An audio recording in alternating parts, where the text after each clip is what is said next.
So I just chose. So let's just talk. So like, you said A, I was like, apple. No.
Welcome everyone to Fuel. It is 7 o'clock.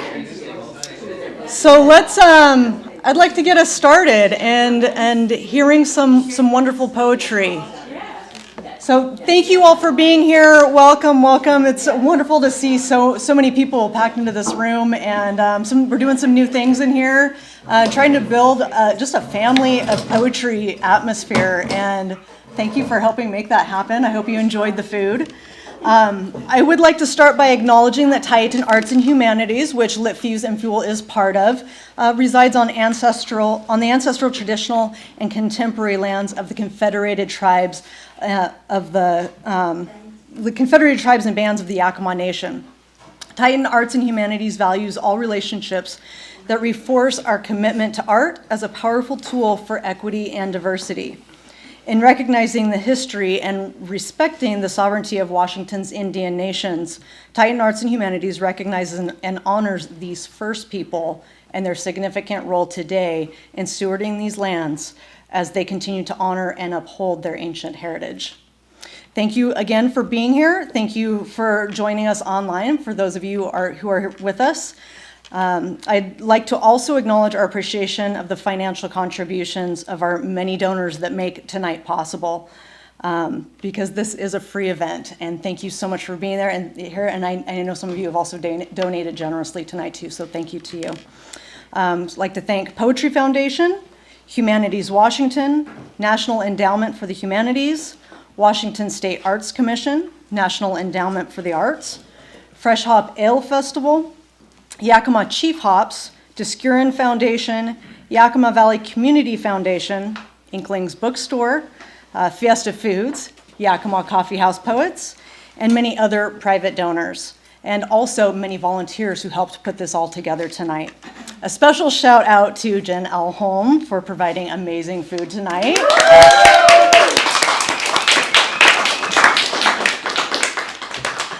And like I said, as Fuel is a free event, I do encourage you, those of you who do have means, to consider donating or sponsoring an aspect of our evening so that we can ensure the longevity of the program and make sure that it's available for people who do not have the means. We really want poetry to be open and available for everyone. A couple of things, if you haven't found out already, we do have a bathroom, but it is an old gas station, so it is out this side door and around the side. You do not need a key to get in. It should be open unless someone's in there. So if it's locked, that's why. And then after the reading, our featured reader is going to come up tonight and share some of her work with us.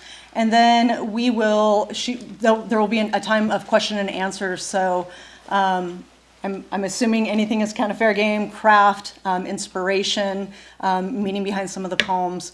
Would love to hear your questions and kind of know a little bit more about the background. So anyway, while we're here tonight, I would like to introduce to you our featured reader, Kristy Webster.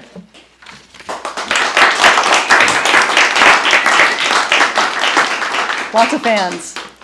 Kristy is a queer Latina writer and the author of The Gift of an Imaginary Girl, Coco and Other Stories, published by A Word With You Press in 2015, and most recently, Heretic, a story of spiritual liberation in poems, published by Beyond the Veil Press. By the way, there are some for sale in the back. Kristy earned her MFA in creative writing from Pacific Lutheran University and a master in teaching from Heritage University. Her work has appeared in several online journals such as Lunch Ticket, Pithead Chapel, The Feminist Wire, Reef Literary Magazine, Pacifica Literary Review, The Molotov Cocktail, and Connotation Press. Her essay, Mother Fire, Father Ice, is featured in the Red Hen anthology, Two Countries, U.S. Sons and Daughters of Immigrant Parents. Recently, her poems were featured in the Shrub-Steppe Poetry Journal and the Yakima Coffeehouse Poets Chapbook. Kristy currently teaches English composition and literature at the Yakima Valley College in Grandview, Washington.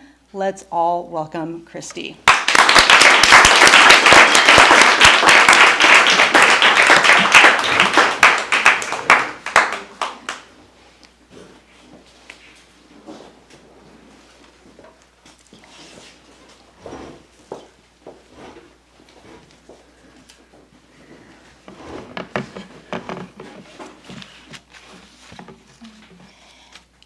Thank you so much for that, Jen, and thank you for giving me this opportunity and for inviting me to be here for this reading. It's a huge honor, and I've really been looking forward to it. So glad I could bring my daughter with me tonight, too. Thanks for everybody who traveled here and for everybody who's attended. I'm really excited to see several of my YVC colleagues here, so thank you so much. A little bit of background information about me and why I'm here. I was actually born and raised in the Yakima Valley. My mother is a Colombian immigrant, and my father worked in the orchards in the lower valley. The orchards, mostly in apples, pears, sometimes they did cherries, sometimes worked in the fields in asparagus. He did that work until he was 75 years old. I know the last name Webster doesn't scream Latina, so that comes from my father. But I did grow up in a bilingual, bicultural family. And my mother's Latin roots, her Colombian roots were the main influence in our family. So in my family, we identify as Latina, Latino. Because of that, we grew up in where our whole community, all of our friends, and the religious community we grew up in was all Spanish-speaking congregations and the Latina families in our community. So I moved away from this area when I was 18 years old and married in 1993, and I returned in 2016. While my father was very sick. So I've been back here for 7 years, and since then I've had the pleasure of teaching at YVC. This is my 4th year. And it's a really interesting thing to have grown up in Grandview, Washington, in a very, very, very poor family, and being the daughter of an immigrant, and being a first-generation college student, and then getting to teach at YVC and teach so many other first-generation college students. And I was a high school dropout and a teen wife and teen mom. So this is definitely not where I ever thought I would end up with a beginning like that. So to start the reading, I want to share a poem that's a brand new poem. It's not in the book that I'll be reading from tonight. It's just a very humbling thing to talk about because it's just a book or a poem reminiscing about where I was about 13 years ago and an experience I had. And it's called The Recital. A woman named Paula tells me I have 2 choices: marry rich or get on disability. I walk home from her office in the rain, rubbing the ink off the old receipt in my pocket. The rain turns the stones black and sleek, each impeccable landscape mocking my $12 shoes. The woman's words: you'll always need help. You will always be a burden. Have their own choreography. But I freestyle my way past the manicured lawns, with a fistful of embers and flares at my heels. I break double-pane windows with my stare. I float into houses with sunken rooms and deserted tables. I speak to widows in their sleep and children at play. I dance in their foyers, leave behind muddy Pollocks on their parquet flooring, a message. I was here when I should not have been. I am still here, dancing pirouettes in the cinders of a proposal. So, thank you. So, with that in my background, it wasn't that long ago that those were the kind of options I was given, societal expectations of me, and it's a great honor to be teaching with the people I'm teaching. They're the best colleagues anyone could possibly ask for. Just adore all of them. And to get to teach the wonderful students that we have at Yakima Valley College, and to be able to share my story with them, because so many of them have grown up with that kind of deficit thinking, or people telling them what their limits are, how far they can go in life.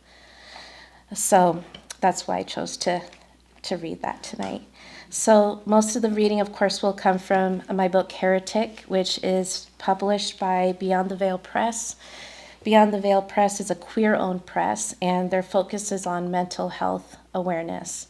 And they are a wonderful small little press. You can follow them on Instagram, Facebook, Twitter. Very special. They give a lot of their proceeds to mental health, to different facilities that are there to help with people's mental health. And then most recently, they're putting out a brand new anthology. It's called We Apologize for the Inconvenience, and it is all queer authors and artists featured in this anthology, and this anthology will benefit those that were part of the shooting that happened in Colorado at the club, the Q Club, I believe. So, that being said, Heretic is a book of poems that I have been working on for a really long time. Some of these poems are over a decade old. Some of them I wrote, 6 months before the book was published, some 10 years before it was published. But all of them, what they have to do is surviving a high control religion or cult. I refer to it as a cult, and I try to never name the religion that I grew up in. And that is because I do not like to incite animosity towards this group. And that is because I still have a lot of compassion for the people who are still stuck in this group. And I don't ever wish to cause any kind of hostility towards them.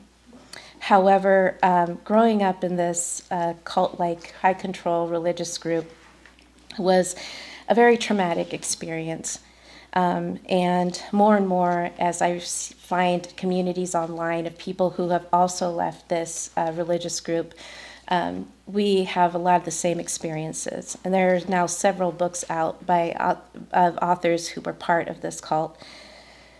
And when I was writing these poems, I didn't know if they were something that were ever going to be shown to the world.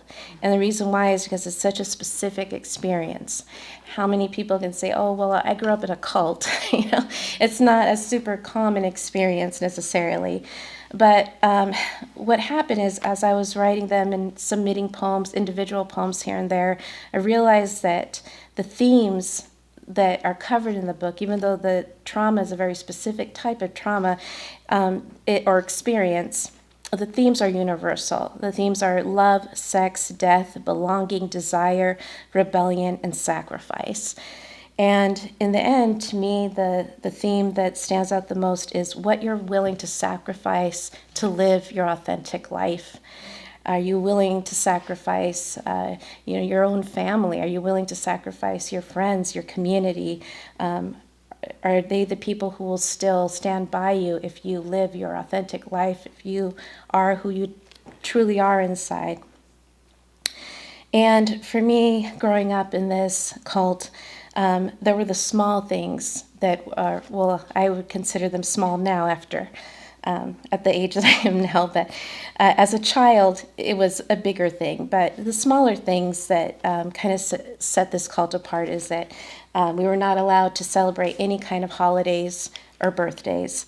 A bigger thing was that we were not allowed to have any kind of higher education, no college education. And when I expressed desire to go to college, I had multiple people come and tell me that I was choosing Satan or choosing the word of men versus the word of God. It was really,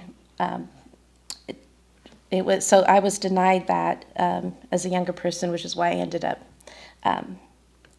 dropping out of high school, because all those straight A's weren't going to matter anyway.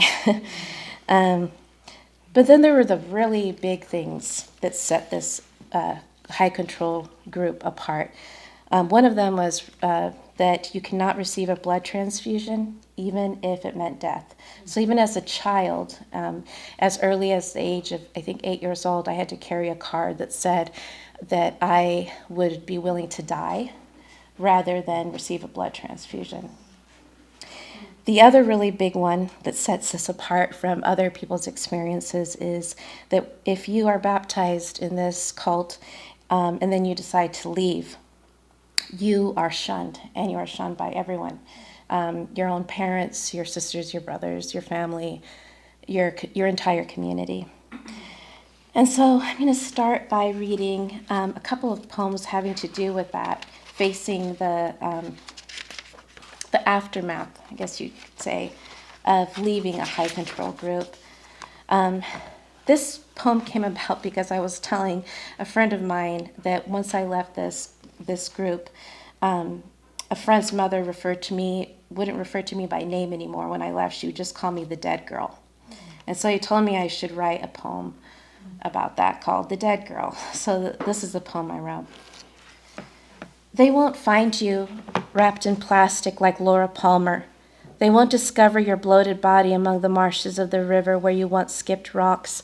Your death is nostalgic of nothing. Still, a man in a polyester suit will speak into a mic and pronounce you dead. You sit in the back of the church, hear him choke on your name. Imagine your phantom hand around his throat. Imagine your life without this place, these people.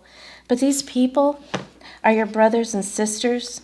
They are your cousins, your aunts and uncles, and worst of all, your friends. Now they are called impossible. Forget them. When you see the woman who threw you your baby shower in the parking lot of the food co-op, you will give a wave and she will bow her head, force her mouth into a frown. You are the dead girl, the deadest of them all. Hester and her scarlet letter have nothing on you. You drag a coffin tied around your neck and you pant like a dying dog. You have left your body many times before like a sack of dust, a burden. You've wanted to slither out of the dead weight of your skin, but not like this, not with these verses branded on your back, your breasts. Still, when you find your burial plot 6 feet of danger and their backs to you, you find you're not ready to fade so fast. Right where the ground should swallow you, it holds you together, and every letter seared upon your skin floats into the air, spells your name again and again, until you too rise.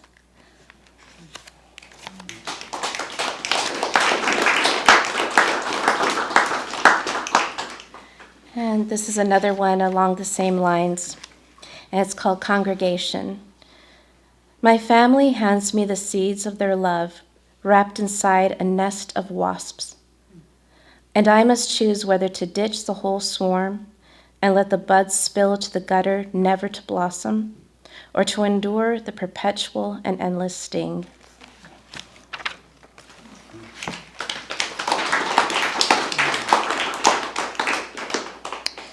So, back to the different things that made this this high control group, or that set it apart from other experiences. Out of everything that was painful about growing up like this, would say the hardest thing for me, even from the time I was a very young girl, was that I felt like my compassion was limited. It was limited to people who thought like us, who spoke like us, who believed the way we believed. And that was very difficult for me. And it became more and more difficult when I started associating or identifying with the people outside the group more than I did with the people inside the group. For instance, I can't speak for everyone, but for me, I know queerness was something that I always felt from a young age that I couldn't put my finger on, or that I didn't have the vocabulary for, but I could feel it in myself and I could identify it in others, even when I was just a child. And to hear the scriptures and to hear the lectures or the sermons that condemn certain people was very painful, because it was not only trying to control my compassion towards others, but it was also a condemnation of something within me. So I'm going to read two poems that kind of speak to this. These are two poems that I read at Pride. My daughter and I went to Pride together. I was asked to read, and it was Pride in Tri-Cities in Pasco. And it was a wonderful group of people, but unfortunately, there were some very aggressive protesters there, religious protesters. And when I was reading these poems, I had people screaming at me, yelling at me. It was a really disruptive and challenging situation. So I was really glad my daughter was there for me. She was a huge emotional support, because it was kind of scary, actually. This one is called God Loves Whores. When I asked too many questions about our God and our religion, Mother sent me to my room, assigned me another report about a faithful woman from the Bible. She asked for Esther, and I delivered Queen Vashti. She asked for Sarah, I lifted Jezebel to my shoulders. She asked for Mother Mary, I praised Delilah, sweet, sweet Delilah. The biggest mistake she ever made was asking me to read about Rahab, beloved prostitute, loyal whore, the only pillar deemed worthy of standing in the wake of another one of Yahweh's tantrums.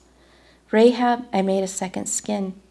Rahab, I birthed and nursed and cast out only to resuscitate her between my legs, under cover of my baptismal quilt, the nauseating reminder of my twin bed, hidden whoredoms, hidden saviors. Once, Mother barged into my room, her face flushed, her eyes dark and angry, demanding to know if I liked girls.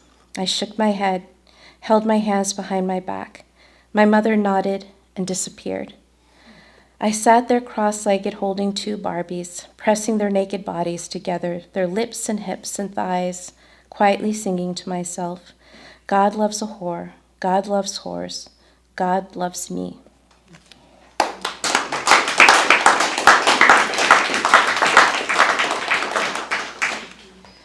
Then this is a poem I wrote dedicated to what happened in the memory of those who lost their lives to hate on June 12th, 2016 at the Pulse nightclub massacre.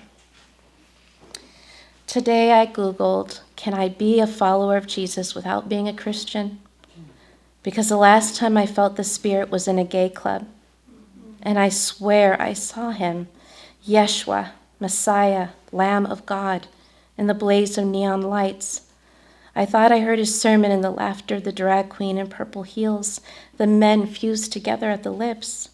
Because when I was 15, I thought everyone loved like me, beyond gender, beyond the sum of our intimate parts. I read the Gospels and came to know the Son of God like an older brother, something real I could lay my head on without losing my mind. But each time I let a man push me beneath the surface of a holy puddle, my benevolent brother disappeared. And all I ever heard about sin strangled him inside of what was left of my rising exodus, until I felt the pulse of his love among the queer and kindred, the hunted and battered, inside the last rainbow of our mortal collapse.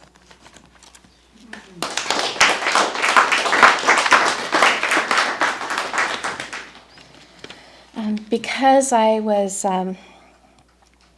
I was one of 4 children raised in this family where we were, my parents were very fanatically involved with this high control group. I was the kid, I'm the youngest in the family. I don't know if there's any other babies in the family. And I was the one that was trying to make up for all of my older siblings' rebellions, right? So I tried to be that perfect kid with the perfect grades, and also the one who, instead of coming home and sneaking books that they weren't supposed to read, I actually literally read the Bible almost every day, even as a child. And I did this to make my parents happy because I thought it was the right and good thing to do, and nothing wrong with that. But the way that these certain biblical figures were portrayed, or biblical stories were portrayed, when interpreted to me, was a very toxic, usually misogynistic, patriarchal manner, one that was toxic and hurtful to me as a young girl.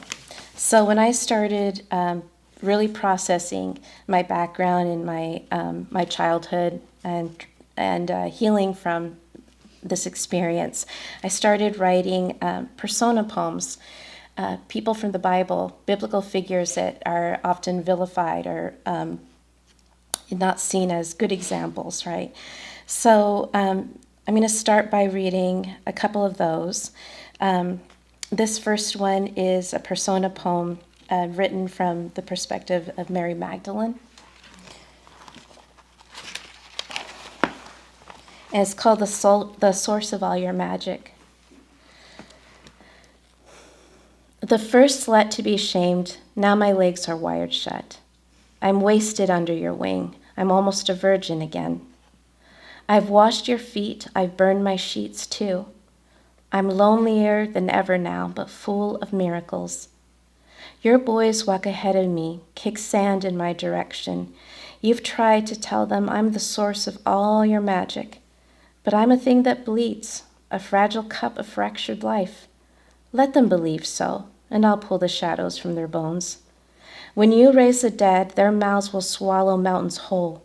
When the rooster's crow steals all courage from your brothers, I'll be the last disciple at the door of your mausoleum.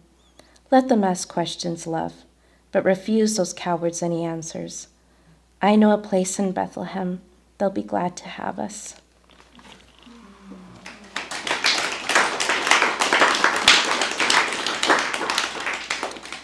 This one, Apostle, and it's a letter from Jesus to Lucifer.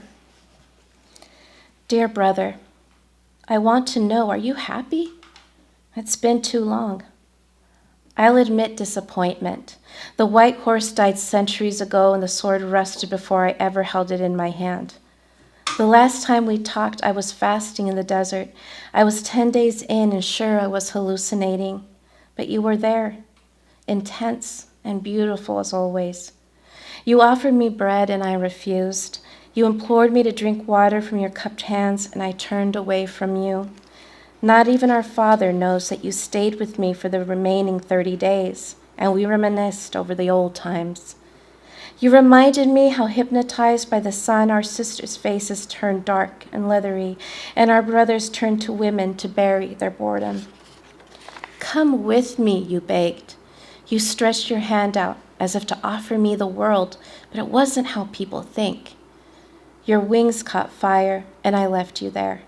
I could not bear to watch you burn. Wow.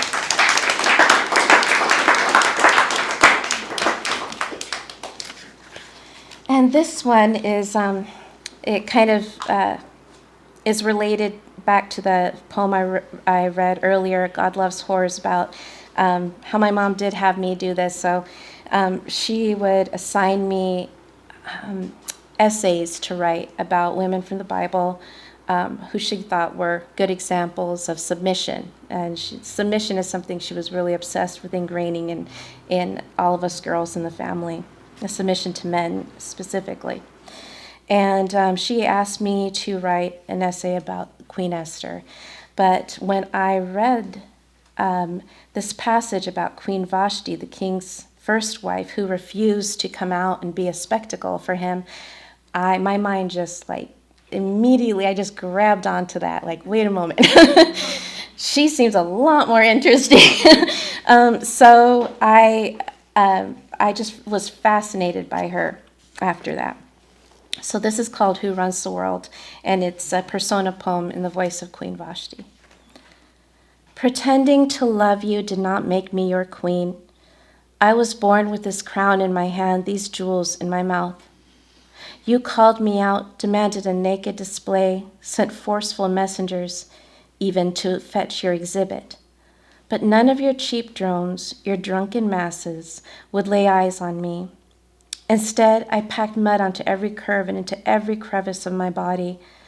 The earth had called me to its center, promised me horns like a ram, enticed me with glimpses of Lilith's fire-colored hair. Did I know you would have them banish and bury me? Do I regret my disobedience?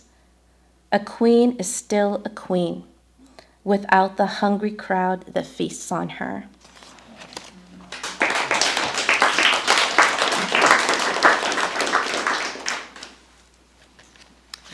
This is not a persona poem, but it does refer to a biblical figure.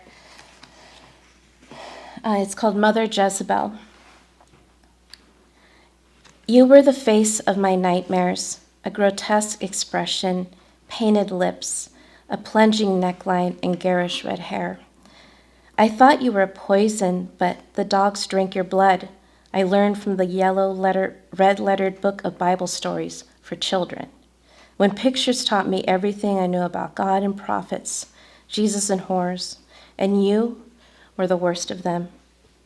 I thought I knew you. But for a moment in my 20s, I grew into beauty, and when the hem of my black dress edged above my knees, two men in suits, Bibles in hand, led me into a dark room where your name pulsed in the walls. Your name became my name, Jezebel, Jezebel woman. The elders stood above me, stared down, and I stared with them at my naked knees. My bare legs tempted men, they said, how cruel of me. Think of wives and sacred unions. And they pulled at their ties. And I whispered, Jezebel, but your name tasted different on my tongue. I swallowed my spit, sucked your name into my belly. Now when I breathe fire. Can you believe that once I feared you? Devil woman, temptress and reviler. My apologies, Mother Jezebel. Next time I will break your fall with the soft of my lap.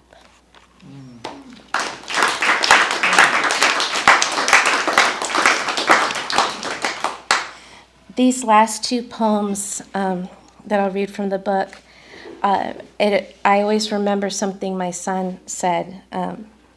My son, when he was a teenager, went to a lot of my poetry readings, and he said, why do you sound like you're such a badass in your poems? You're nothing like that. He's like, you're not like that at all. And I was like, well, that's like the person I want to be. And so these next two poems I call my rebellion poems because they, in a way, they are persona poems too, because even though I wrote them, I mean every word I say in these poems, I'm still not quite that person that I am in these poems. I wish I was. I wish I was a badass. I'm very much not a badass yet. But this is how kind of what I aspire to be. So yeah, my son is really good at calling me out on stuff. So this is the title poem, and it's called Heretic. I don't owe you pretty. A slim waist, breasts that take your breath away, fashion forward, and a sexy swagger. I am not a magazine. This body is a life giver. My womb spans generations, holds infinity. I don't owe you sex. I've signed no contract between my legs. So take your fury to your mother and ask her why you believe a woman is a place to bury your pain over and over. I am not your mother. Don't you know what stories I birth in my brain, I hold in my fist? I don't owe you my bed. I am not your home. not an answer to a question you must answer yourself. I don't owe you vixen or virgin, a two-dimensional goddess, when I can sit cross-legged at the edge of the universe, a crone spinning planets on her toes. So if my form, my face, my voice offends, I don't mind the weight of your disgust, not when I know that I am the thunder in the darkest night of your wasted judgment.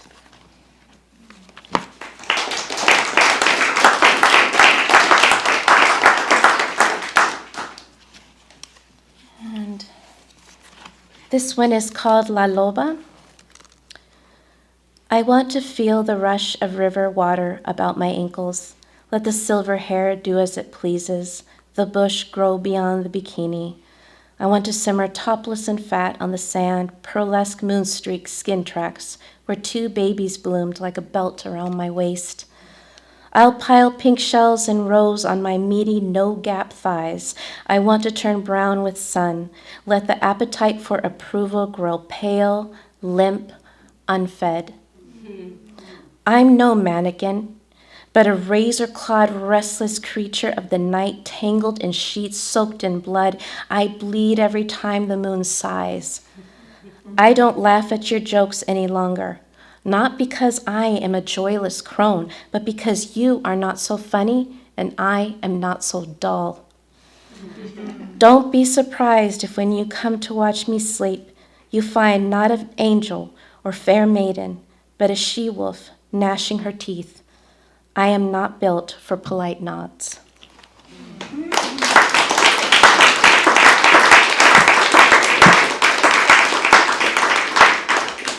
So the last poem I'm going to read is another one that's not in this collection.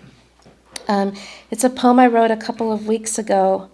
I have lots of people in my life, lots of friends going through really difficult things, the loss of loved ones or painful breakups. I have a couple of friends that are very dear to me that are facing homelessness. And I started feeling so frustrated that all I could ever think to say to my friends was, I'm so sorry, I'm so sorry, I'm so sorry. And it just feels so empty or so trite. And so I tried to write a poem about that and what I have to offer as a friend. And it's called Carry On. I'm halfway through my life, and still I can think of nothing else to offer than these paltry words.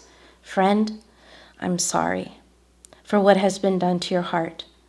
Your love so clearly an unbroken song in the throat of a warbler, digging its wings into each note because you believe in what you have to offer. If I could, I would break the pain in half like a chalky tablet, taper its dosage, and spare you from its full potency. Instead, I offer you a soft landing to a brutal crash. The accident of an almost forever, the lesson we elbow in the face when it repeats and repeats, buttons pushed by the fingers of our grief. Friend, I am halfway through my life, and no one and nothing has taught me how to potion away the heartache to satisfy the yawn-wide whys of endings savage as these. So, think of me as a branch and not a tree, a limb to catch you mid-flight or mid-fall. Think of me not as a cure, but an interruption to your anguish, a moment of respite from the dark chorus of your anthem.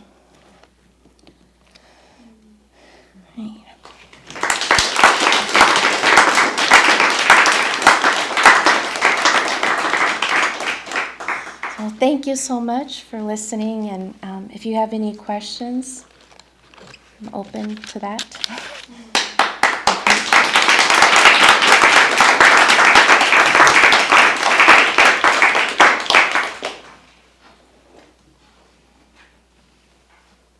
Kristy, I don't have any questions for you, but I just need to say that your son is 1,000% wrong.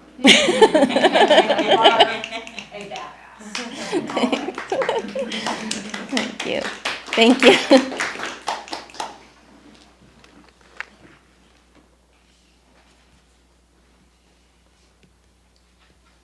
I love your pieces. Thank you. I'm just really drawn to your experience and your words. Thank you so Thanks much. for the courage to say it. Thank you. I appreciate that. Thank you. A question? My question has to do with courage. With the life that you've lived, the experiences that you've had, and your insight, where do you locate the ember? Where do you locate that courage to actually be who you are, to be okay with the sacrifices that required of you? Well, this will be a slightly long-winded answer. I hope that's okay. Be told in the form of a story.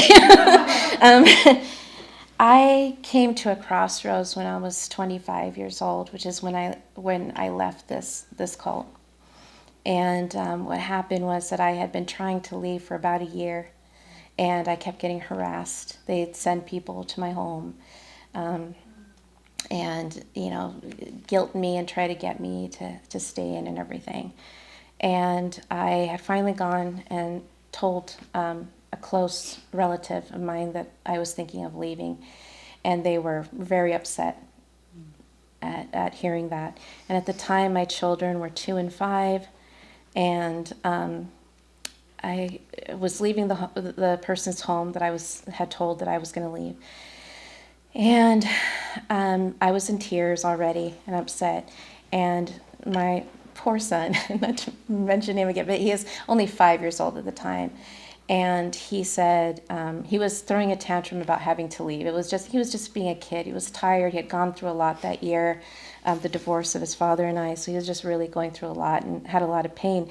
But he said something that kind of set everything in motion. He was really mad. And he's like, you know what? I hope God kills you in Armageddon. And I realized that everything, this violent statement that he made, was all from what he had been taught in this high control group of these meetings that I had been taking him to. And I felt so much guilt that I had done that to my children, that I was going to repeat the same process that I lived through. I actually, days later, ended up trying to unalive myself. And I was hospitalized, actually in Yakima, in a psychiatric ward. And during that time, I told the people there, their patients and therapists, that why I was there and why I didn't think that there was, any hope. And it was in that hospital, and it was thinking about my kids and everything, that I realized this is not worth it. like, am I really going to leave my kids without a mother because of this high control group and what they've convinced me and brainwashed me to believe? And so from that point on, I'm 47 now, almost 48. But at the time, at 25, with a 2-year-old and a 5-year-old, and being a single mom, and facing that, once I got over that hurdle, I guess is what I'm saying, is that I figured I lost everybody. I came out of this psychiatric ward completely overly medicated, a zombie trying to function, and someone had decided to take it upon themselves to tell the whole congregation and everybody that I was no longer going to be part of the group. So as I'm coming out of this hospital, 25-year-old, single mom, they all turned their backs on me. Everybody shunned me the moment I got out. And I'm glad in a weird way that it was that brutal, because then I was like, well, I guess this is where I'm at now. And from that point on, it's not like I've always been authentic 100% from that moment on, but I've definitely had a commitment to being authentic. And the thought of, the number one thing was me not wanting my kids to go through what I went through. And then the other part was just, you only get this one life. You only get this one life to be who you are. And so that ember has just been glowing ever since, I guess, from that moment on, if that answers your question. That generous answer. Yeah. Kristy, when did you discover that poetry was providing an outlet for you to kind of express yourself? That's a really good question. So I started drawing and writing when I was about 7 years old. I was basically a selective mute as a child. I didn't speak. I could speak. I could talk, but I basically didn't talk to anyone other than like my immediate family or like a couple of teachers and things. And so writing and drawing became the way to safely express myself at a really young age. And then when I was about 14, 15, I was visiting my cousin in Prosser, and there used to be this little bookstore in Prosser ages ago, decades ago, and they had an E. Cummings book. And so I bought this book with my allowance, this E. Cummings book, and I loved it. And then I talked to my English teacher, and about wanting to read more poetry. And from E. Cummings, I went to Emily Dickinson, and then Anne Sexton and Sylvia Plath. Those were some of my first influences when I was really young. And I didn't know what I was doing. I mean, I still don't really know what I'm doing at times when I'm writing poetry, but just comes from from another place, I guess, of just there. I tried to write this story as a memoir, and it basically re-traumatized me. It was terrible. And then I was like, okay, I cannot do this. I cannot go essay by essay, and then this horrible thing happened. But when I wrote it as poetry, it was very healing. Even reading it now, it doesn't re-traumatize me at all. It feels healing. It feels healing every single time I read it, every time I write it. It's poetry is just its own language, and I guess that's what I just discovered is that I just felt an affinity and a love for it. Kristy, Oh, sorry. did you find yourself questioning when you were quite young, like, why does Yahweh have such a stupid idea? Those kind of things. In your own mind, thoughts that you didn't express. Well, the weird thing is that, I thought that my thoughts were just normal thoughts that little kids have, and apparently they're not, according to my psychiatrist. Not normal at all. But as a little girl, I felt a really strong attachment and connection to the divine.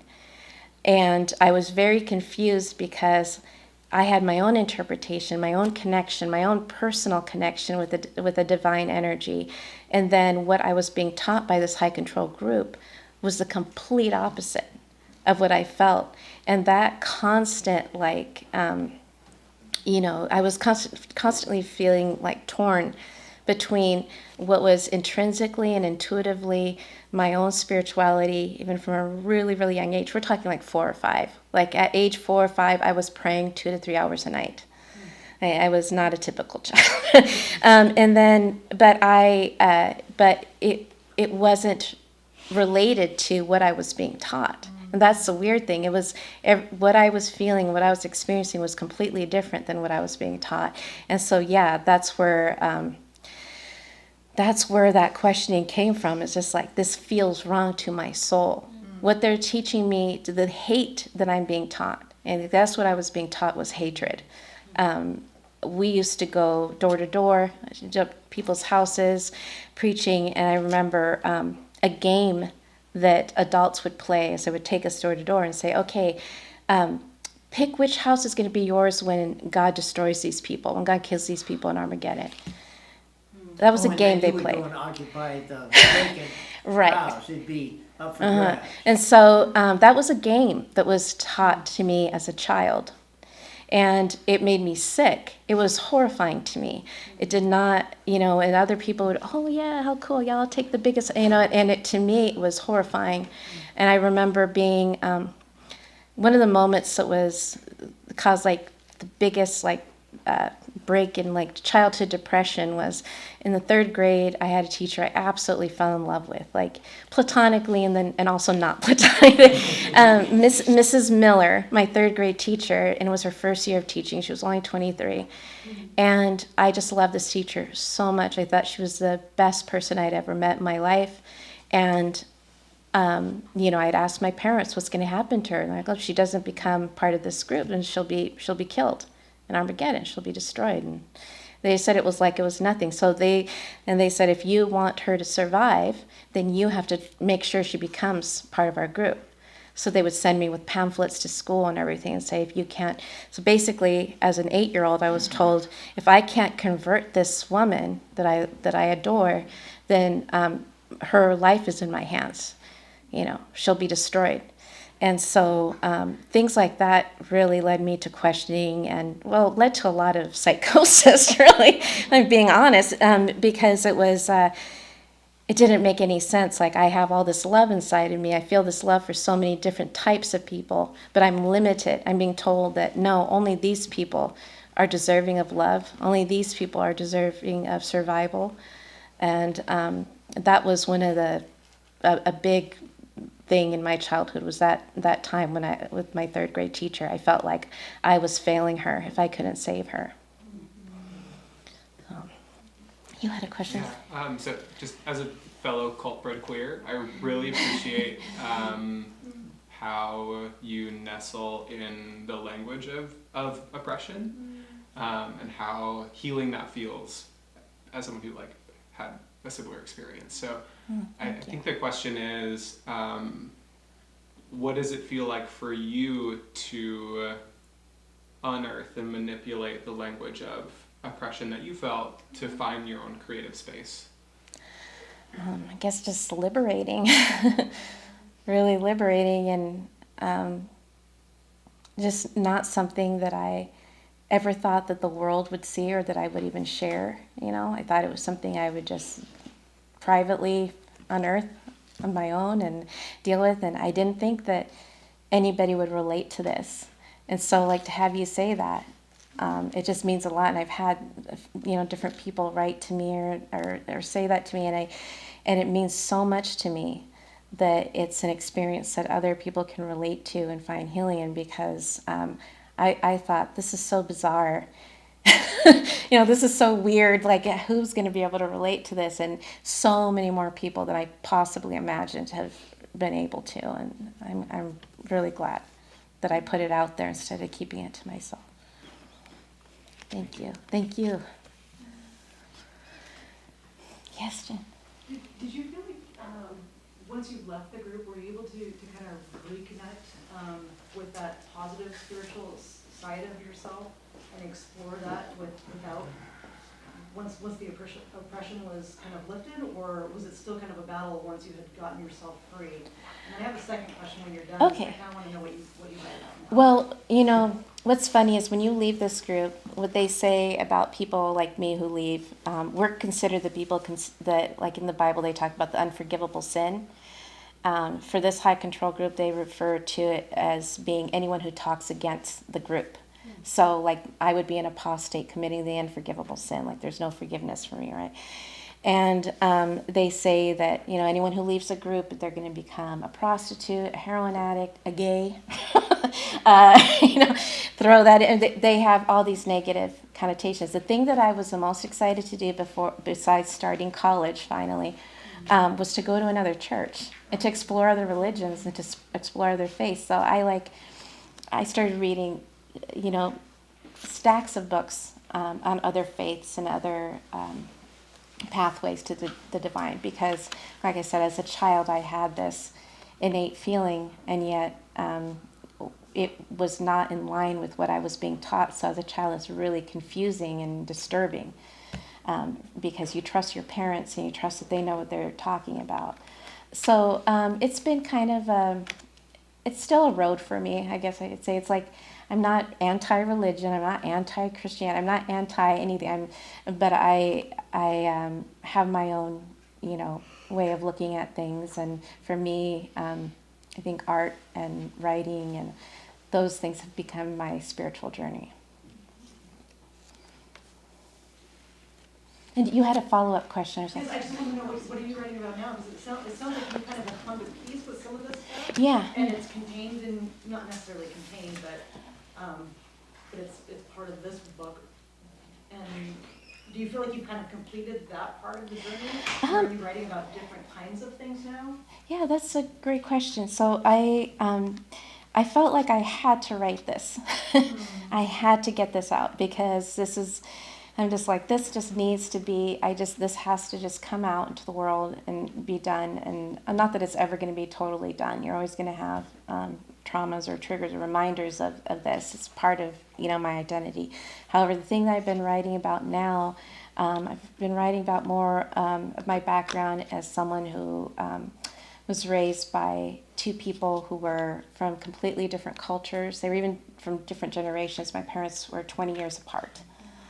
Huge age gap between them. And also just growing up in poverty, growing up with, and dealing with mental illness. And so that's kind of what I've been writing about lately, is just that the poem that I read in the beginning about the social worker who said I had those two choices.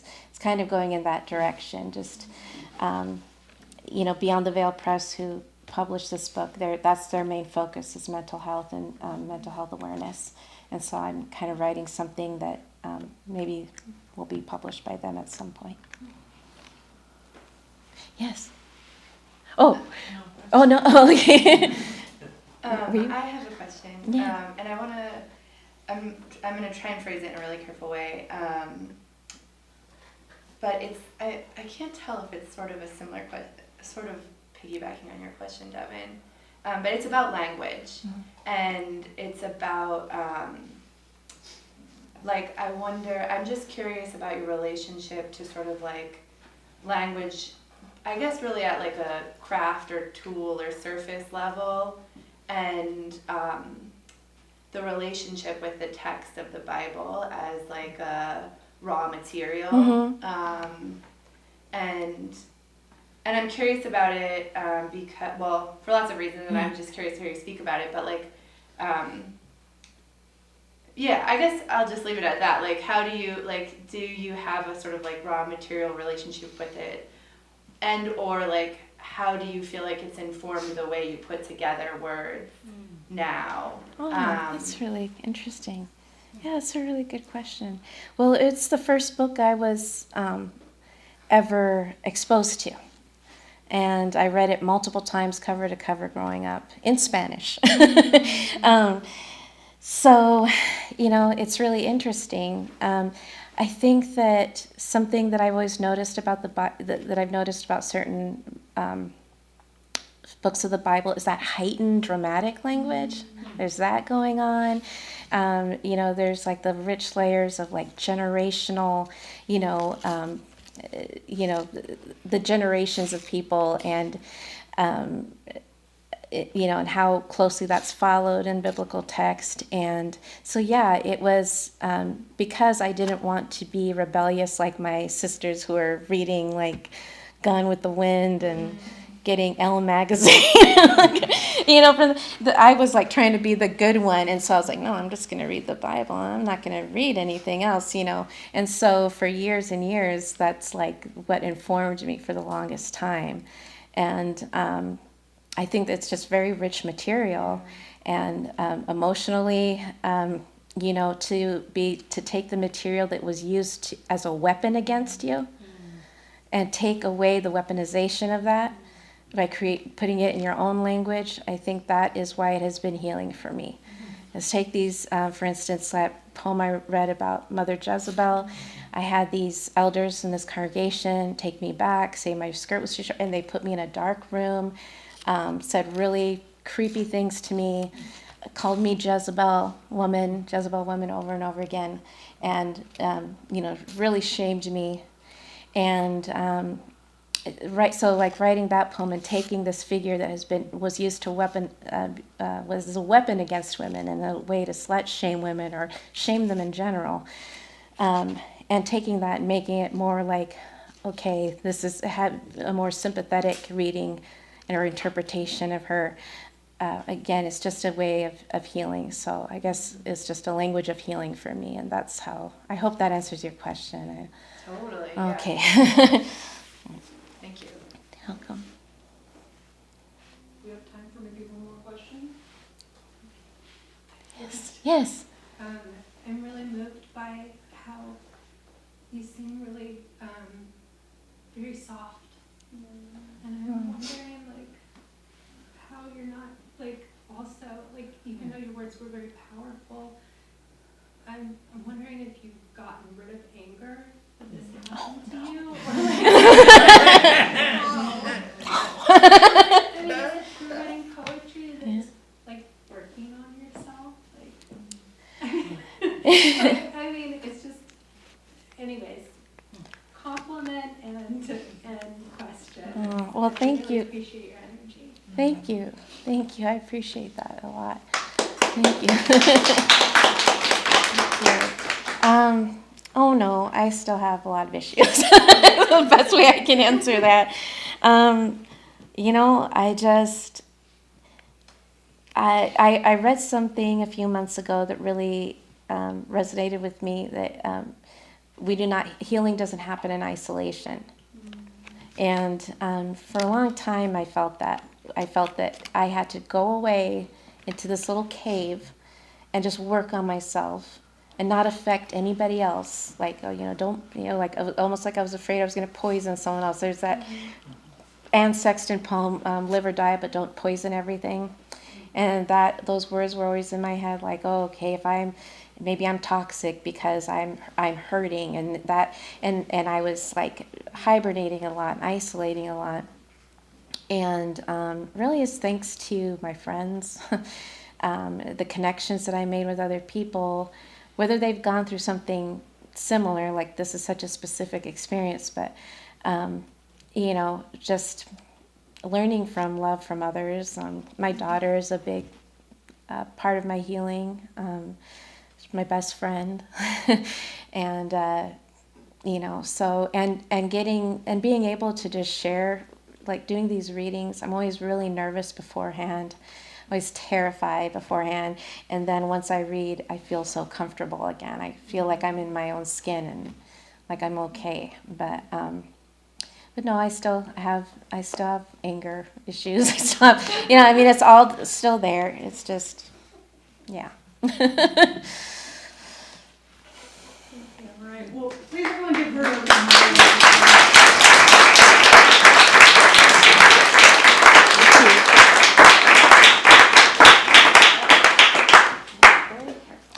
obstacle. Thank you so much, Kristy. We're going to go ahead and take a 10-minute break. That way you guys can use the restroom. There's more wine out in this other room. Please sign up for the open mic. Please buy Kristy's book. She's right here. Get it signed. And yeah, we'll see you back here in 10 minutes.